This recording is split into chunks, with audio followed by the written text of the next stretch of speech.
Welcome back to Budget and Bling, the series where we take the Precon decks and upgrade them for a little or a lot. Today we're talking about Upgrades Unleashed from Neon Dynasty and its commander Chishiro the Shattered Blade. Grab your sword and your +1/+1 tokens. The video starts right now.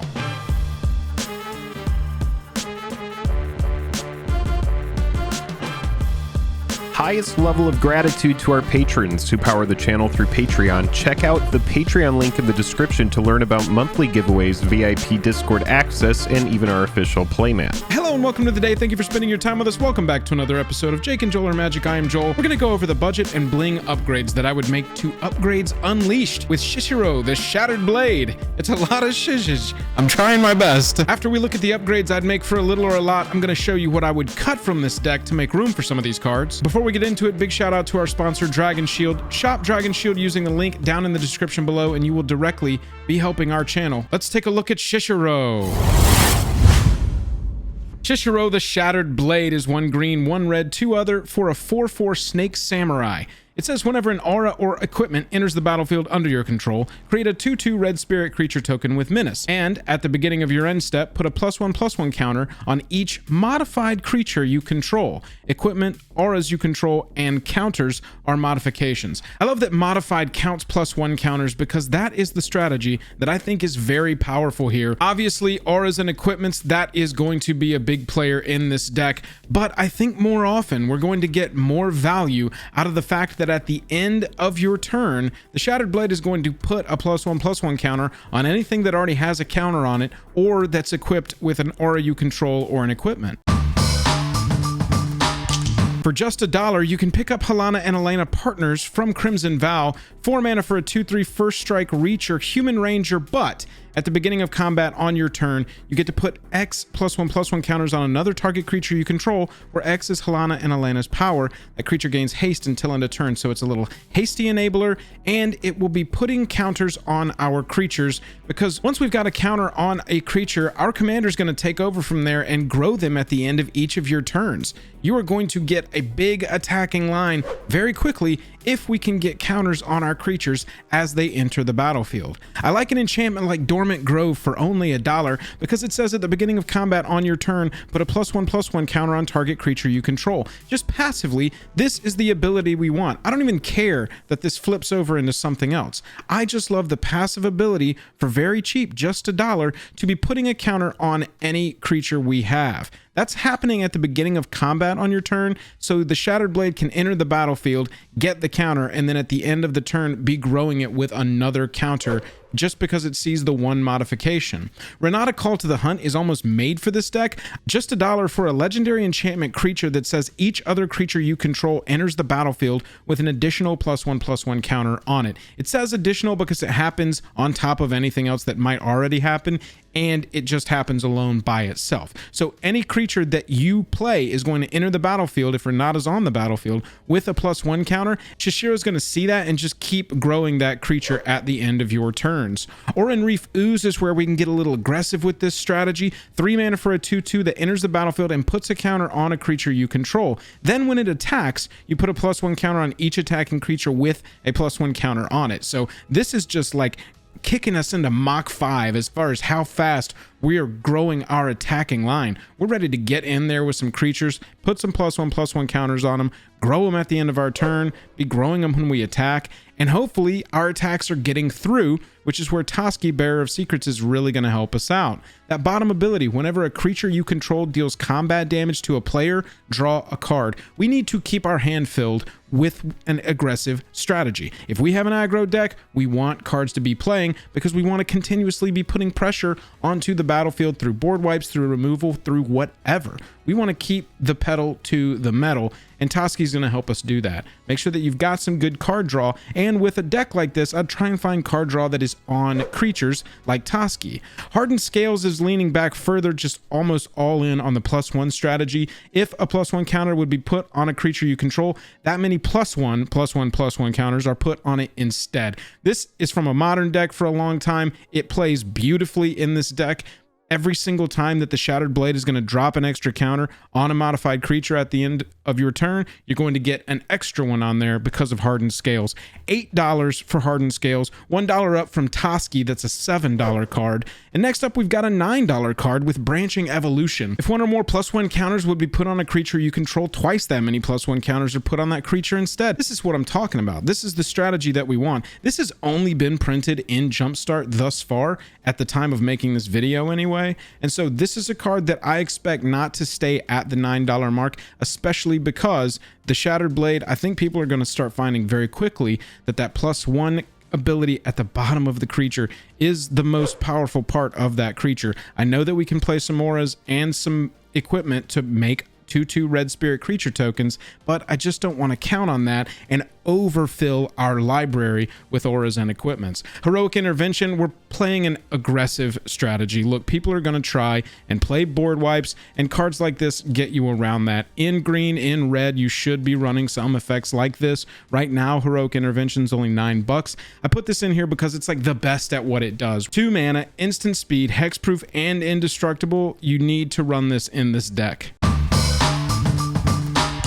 Jumping above $10 for our Bling upgrades, I want to start with Pure Imaginative Rascal. $13 is going to get this little human into your deck, and that bottom ability, if one or more counters would be put on a permanent your team controls, that many +1 of each of those kinds of counters are put on that permanent instead. We just want to kick it into overdrive, exponentially be growing our line every time the Shattered Blade's passive triggers. Or you get a couple of these +1 counter cards on the battlefield altogether, even without your commander. You're going to find pretty quickly that the strategy will synergize with itself and grow your attacking line. Colonian Hydra is a $14 card that I think should go in here. 5 mana for a trampling 0/0 that enters the battlefield with 4 +1/+1 counters on it, but whenever it attacks, you double the number of +1 counters on each creature you control. This creature really represents how I want you to think about building this deck. You want +1/+1 counter strategy, and you are a creature attacking deck. Let's find creatures that can attack and have something to do with a +1/+1 synergy strategy. Colonian Hydra perfectly represents that. You want to take that thought process into everything that you pick out for your commander decks if you're really trying to fine-tune them to be powerful competitive decks. You want to look for creatures that will be destroying target artifacts, enchantments. You want to fill all of your utility spots as much as you can with either a creature or something that synergizes with a +1/+1 counter strategy. Averbrook Caretaker's a 6 mana 4/4 human werewolf with hexproof that says at the beginning of combat on your turn, put 2 +1/+1 counters on another target creature you control. This is a mythic from a recent set. It's not going to be reprinted for a while. I'd say if you want to build this strategy and you think this deck sounds cool to you, go ahead and pick one up for $14 before it possibly goes up.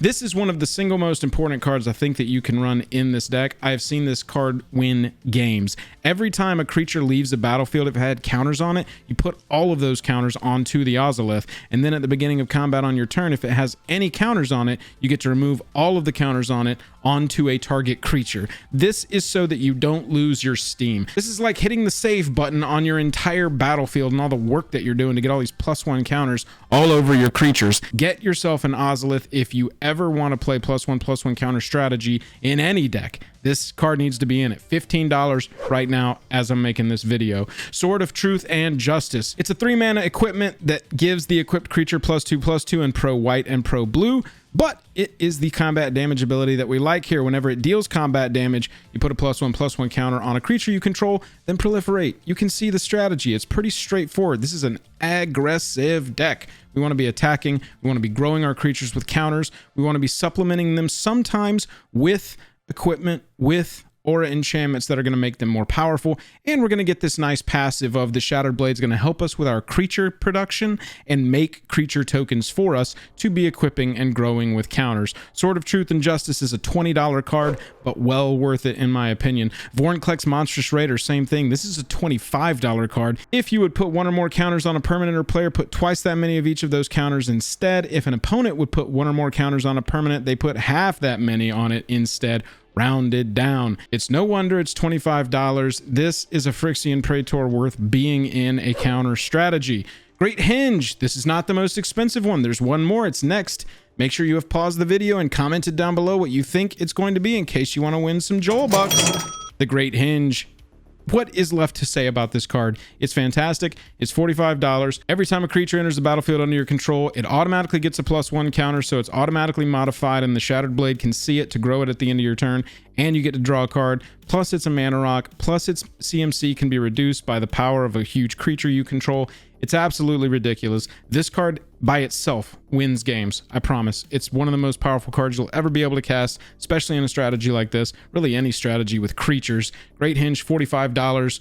Let's go to the most expensive one. Here we go. Here it is. It's doubling season. Of course it's doubling season. It's a $75 card. What made you think I wasn't going to put doubling season in this video? If an effect would create one or more tokens under your control, it creates twice that many of those tokens instead. So the first part works with our commander. If an effect would put one or more counters on a permanent you control, it puts twice that many of those counters on that permanent instead. Wow, that also really works with our commander. This is like the ultimate card that you need in this deck. This is ridiculously powerful. It needs to be reprinted so that the price can go down, so that we can all play it and not just look at its price and go, wow, I wish I had opened one in a booster pack. If we're talking about cuts, and you've seen any of my Precon upgrade videos before, you know I cut Shamanic Revelation from all of these decks. Draw a card for each creature you control. That sounds great unless your board is empty and you've got a 5-mana sorcery that seemed like it was really going to refill your hand, but really you're just sitting there with an uncastable spell. I just don't like stuff that can be completely unusable in any circumstance. I hate that. I would cut Shamanic Revelation. I would also cut Shifting Shadow. I see why it's in here. It's an aura. It lets you sort of like birthing pod with this red aura up to get a bigger and bigger and bigger creature. It may sound petty with this card, but I just don't want to lose the creature that you attach it to. I get it. It's cute. You can attach this to one of the tokens that the Shattered Blade creates, and then you can sack it and then get whatever creature's top in your library right onto the battlefield. But Shifting Shadow moves right onto it, and so you've kind of got this revolving door at a certain point. You're not able to get, you know, a lot of value, especially attacking value off of Shifting Shadow. And the way the Shattered Blade is written, you can't cast the aura and then equip the token that it creates because of just how the timing works. And so I would personally take Shifting Shadow out. It's probably a fun card, but it's just not consistent enough for me, and we would have to be building in a lot of ETBs to really take advantage of it, and I just don't want to do that. I want to stay aggressive with this. And that brings me to Chain Reaction. I want to stay aggressive with this deck. I don't want to be wiping creatures off the board. I understand wanting to pack in one little 2 oh crap buttons so that you can reset the board if you need to, if you get into a jam, but in general, I would take out board wipes like this that are going to kill all creatures and put in a card like Heroic Intervention that's going to save all creatures, because I trust our ability to grow a line or go wide and go through, over, or around any defenses that our opponents may be able to put up against us. So I would cut Chain Reaction from the deck. Also, Fertilid, I understand this card being in here. It's a nice little piece of ramp. I've personally never really liked Fertilid. I do get that it is automatically modified, but it always just gets like clunky for me when I'm paying the 2, searching it up. I've personally never liked this card. I'm sure I'll get torn apart in the comments for some reason over this card, because I know that people really love it. I just personally would be taking this out to get a little more aggressive than a 2/2 for 3, even if it's going to ramp us. Acidic Slime as well, I like it, but 5 mana for this destroy effect. You do get a 2/2 Death Toucher, but then you gotta like kind of work it into your whole strategy. This just isn't a card for me in this aggro strategy. I want to put stuff in here that is really synergistic to the +1 counters, so the Slime is an easy cut for me, as is Krenko. 10th Street Kingpin. When it attacks, you put a counter on it, and then you create 1/1s. Great. If you can get it down on turn 2, turn 3, this card is going to shine. But literally any turn besides that, it's doubtful that you've got an attack here that's not going to just kill Krenko on the very first attack. And so I just don't think this card is worth it, and it's an easy slice for me. Agitator Ant is an interesting newer card. It's 3 mana for a 2/2, and at the beginning of your end step, each player, including you, can put 2 +1/+1 counters on a creature they control, and then you goad each creature that had counters put on it this way, meaning it has to attack, and it can't attack you. So it lets them build their creatures up, and you're building your creature up, but you're forcing that creature to attack. But just don't like giving the option to our opponents to grow their creatures bigger while we're trying to grow our creatures bigger, because that's what we want to do. We want our creatures to grow up. We want their creatures to stay low so that we can go over them or through them or around them. So I just don't, in this deck, personally like Agitator Ant, and I would probably cut it. And then the last one I would cut is very much like Shamanic Revelation. Good to have card draw. I love card draw. It's maybe my favorite type of thing to do in Commander. Choose target creature you control. Whenever that creature deals combat damage to a player or planeswalker this turn, draw that many cards. No. Even after you cast this, they could destroy that creature before the damage gets through. This is just too many hoops for me. I just don't like this. Even though it could be a big swing, lots of cards for 3 mana. There are 3 mana enchantments that just passively give you extra card draws just for having creatures on the board at a certain time, either your upkeep or your combat or when it enters the battlefield or whatever. There are way better cards to run than Hunter's Insight. As you can tell, these decks are getting very powerful. I am in my cut section for these upgrade videos now, putting cards that I'm like, okay, I really have to make the case for this not being in here specifically because a lot of them are generally good cards that they're putting into these precons now. I just want to really focus up the synergy so that we can win some Commander games. If you're watching this far, you probably liked the video and you probably like Commander, so why don't you jump into our Discord and consider joining our Patreon. We run a Commander League every month. It resets every 4 weeks. It's got prize support. We play the precons a lot of months. It's a real good time. Go check it out. The link is down in the description below. Other than that, the YouTube stuff, like and subscribe, and maybe a bird will fly over you tomorrow and go, "Caw, thanks for subscribing to Jake and Joel or Magic." I don't know why that would happen, but maybe.